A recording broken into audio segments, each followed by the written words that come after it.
నానా అమ్మా సరస్సు వాడని కనిపించారమ్మా, మాట్లాడావా? లేదు నాన్నా. ఇంతకీ పిల్లలు ఎక్కడ నానా? ఇందాకే దేవుడికి దండం పెట్టుకుని వస్తాను వెళ్ళారమ్మా. ఎంతసేపు అయింది నానా? వెళ్ళి 10 నిమిషాలు అయింది.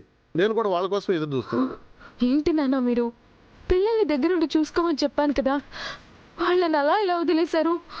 అమ్మా అమ్మా అమ్మా అమ్మా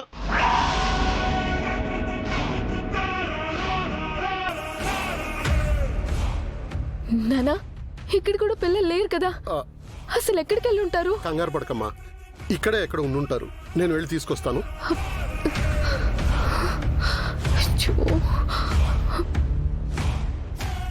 ఏంటి బాకీ, ఏమైంది? ఎందుకు టెన్షన్గా ఉన్నావు? ఏం లేదు. పిల్లలు కనిపించట్లేదా?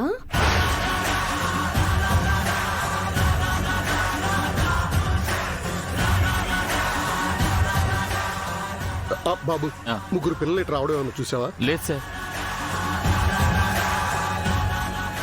పిల్లలు కనిపించట్లేదని నీకెవరు చెప్పారు?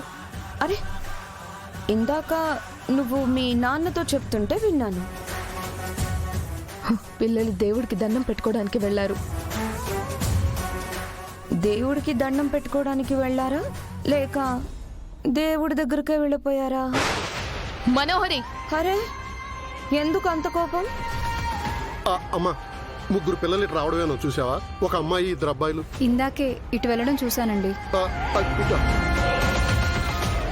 ఆల్రెడీ నీ వల్ల అంజు చావు బతుకుల్లో ఉంది. నా వల్ల ఏంటి? నేనేం చేశాను?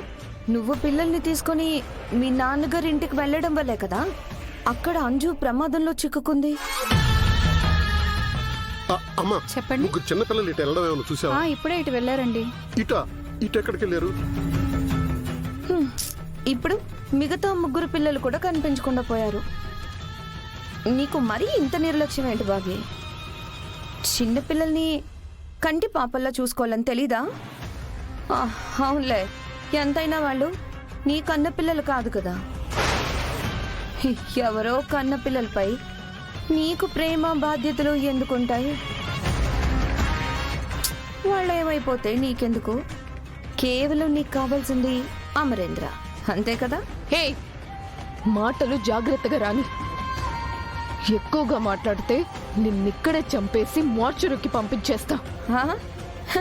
నీకు అంత సీన్ ఉందా?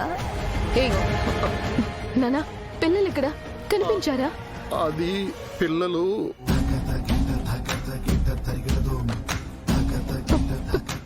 పిల్లలకి ఏమైంది నాన్న? ఎందుకు అంత కంగారు పడుతున్నారు? పిల్లలు బయటికి వెళ్ళిపోయారంటమ్మా.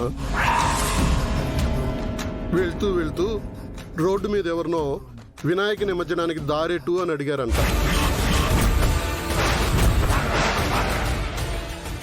పిల్లలు వినాయకుడి నిమజ్జనానికి వెళ్ళారా? అవునమ్మా. అక్కడికి ఎందుకు వెళ్ళారు నాన్న? అదే నాకు అర్థం కావడం లేదు.